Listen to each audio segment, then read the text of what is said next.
हम सब ने बड़े बुजुर्गों से ये सुना है कि होलाष्टक में कोई भी शुभ कार्य नहीं करना चाहिए। आखिर ये होलाष्टक है क्या और क्यों होलाष्टक को इतना इनऑस्पिशियस या अशुभ माना जाता है? होलाष्टक वो 8 दिन हैं जो होली से पहले आते हैं। 2025 में 7 मार्च से शुरू होके होलाष्टक खत्म होंगे 13 मार्च को। होलाष्टक एक्चुअली है क्या? एस्ट्रोलॉजिकली अगर हम बात करें तो होलाष्टक वो 8 दिन है होली से पहले, जब प्लैनेट्स जो है रीअलाइनमेंट से पहले बहुत ही इनऑस्पिशियसली अलाइन होते हैं। यानी जो ग्रह दशा है वो थोड़ी सी अशुभ हो जाती है। हर ग्रह जो है वो कहीं ना कहीं अपने जो कार्य है उसमें नेगेटिव इम्पैक्ट देता है। अब ये क्यों होता है, इसकी कहानी है वेदों में।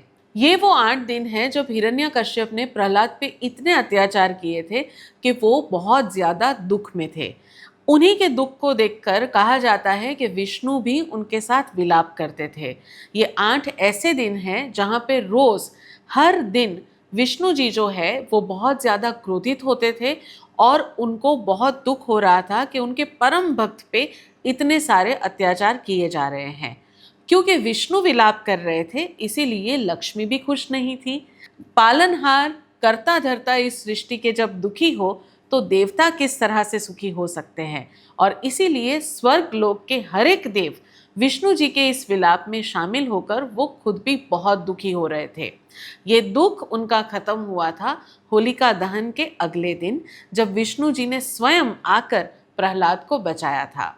क्योंकि देवी देवता और भगवान विष्णु और लक्ष्मी खुद इस युग में, इस समय में बहुत दुखी थे, इसीलिए कहा जाता है कि हर साल होलाष्टक के समय विष्णु जी प्रहलाद पे बीते हुए उन दुखों को और उन अत्याचारों को याद करके दुखी हो जाते हैं। और इसीलिए उनका जो पूरा ध्यान है वो किसी भी शुभ कार्य में नहीं होता है। किसी भी देवी देवता का किसी भी शुभ कार्य में उपस्थित होना मुश्किल है, क्योंकि वो विष्णु जी के साथ इन्हीं दिनों में विलाप करते हैं। और इसीलिए जो नवग्रह भी हैं, जिन्हें हम देवता भी मानते हैं, वो किसी भी कार्य में अपना साथ नहीं देते और इसीलिए होलाष्टक हो जाते हैं थोड़े से अशुभ, क्योंकि वहाँ पे देवी देवता और स्वयं विष्णु और लक्ष्मी का कोई भी साथ नहीं मिलता है। इसीलिए जब बड़े बुजुर्ग आपको कहते हैं कि होलाष्टक में कोई शुभ कार्य ना करे, गाड़ी ना ले, वाहन ना ले, नए घर में प्रवेश ना करे, शादी ना करे, तो उनकी बात सुननी चाहिए। उसका जो पूरा वैदिक बेस है वो ये है। नमस्कार।